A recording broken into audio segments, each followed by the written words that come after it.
Qari mill-ktieb ta' Ġobb.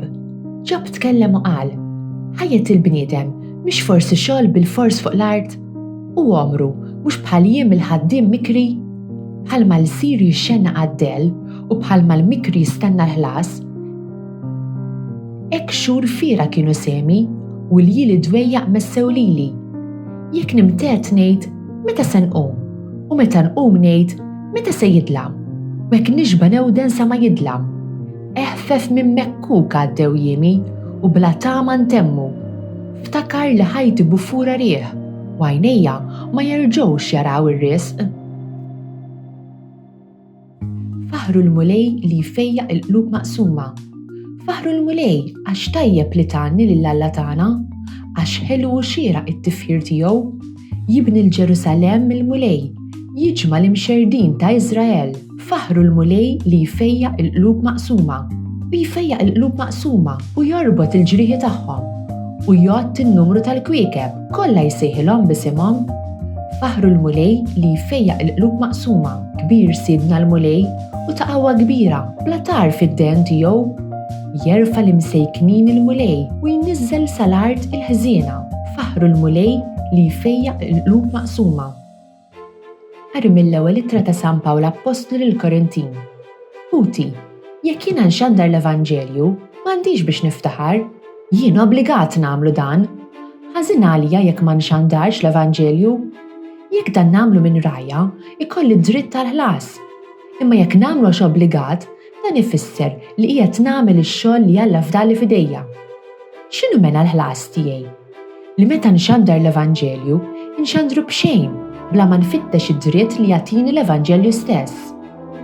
Għax li marjien marbut ma' ħadd, jien għamilt li l-nifsi l-sir ta' kulħadd biex nirbaħ lil ħafna. Sir dajjef ma' d-dajfin biex nirbaħ id-dajfin. Sirt kollox ma' kulħadd biex insalva lil kulħadd. Nagħmel dan kollu minħabba l-Evanġelju biex ikolli sehem minnu.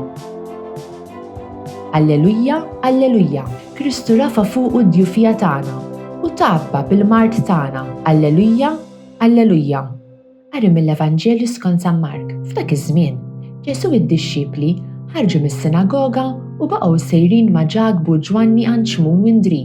Issa ommi l-mara ta' Xmun kienet fis-sodda bid-deni u malajr qalulu biha, resaq lejha, qabada minn ida u qajjimha u t-tieni ħallija u bdiet isservihom. Fil-għaxija, imbagħad finżul ix-xemx ħadulu qudiemu lil dawk kollha li kienu morda jew li kienu maħkuma mix-xitan u quddiem il-bieb inġabret il-belt biħġara u fejjaq ħafna morda minn kull xorta ta' mart u ħareġ għad kbir ta' xjaten li hu ma kienx iħallihom jitkellmu għax huma kienu jafu min kien. L-għadda fil-għodu kmieni qabel ma żernaq qam ħareġ u mar f'post imwarrab u qatt hemm jitlob. Xmun u sħabu l-oħrajn marru jfittxuh kif sabuh qalulu kulħadd jistaqsi għalik u qalilhom ejjew immorru band oħra fl-irħula tal-qrib ħalli nippriedka hemmhekk ukoll għax għalhekk ħriġt. U dar il-Galileja kollha jippriedka fis-sinagogi tagħhom u joħroġ ix-xjaten. Qegħdin fil-5 ħadd ta' matul is-sena. U llum l-ewwel qari mill-ktieb ta' Ġobb jitkellem dwar il-problema ta' tbatija. Bħal Ġobb, aħna l-koll nistaqsu għaliex Alla jħalli tant tbatija teżisti fid-dinja. Fil-ktieb ta' Ġobb, Alla ħalla li x-xitan iġarrab lil Ġobb u Ġobb tilef kull ma kellu.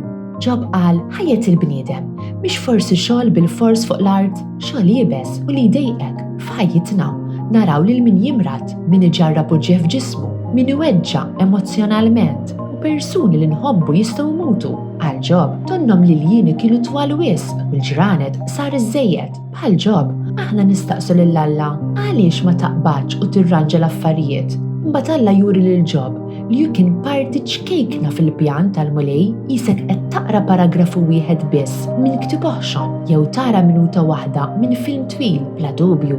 Maħniex ħanifhmu l-istorja kollha. Imbagħad fil-Vanġelu Ġesu jfejjaq ħafna nies. Jiġu għandu għax għandu s-seta. Kif smajna fil-qari tal-ġimgħa l-oħra, in-nies jiġu għand Ġesu bħalma Ġobb mar għand Alla. Imma hawn Ġesu jagħmel xi ħaġa differenti u jfejjaq lin-nies mid-tbatija tagħhom. U fejjaq ħafna morda minn kull xorta ta' mart u ħareġ għad kbir ta' xjaten. Ġesu ġie biex iħoss u jġarrab id-tbatija u n-niket bħalna. Dan narawh b'mod speċjali fuq is-salib.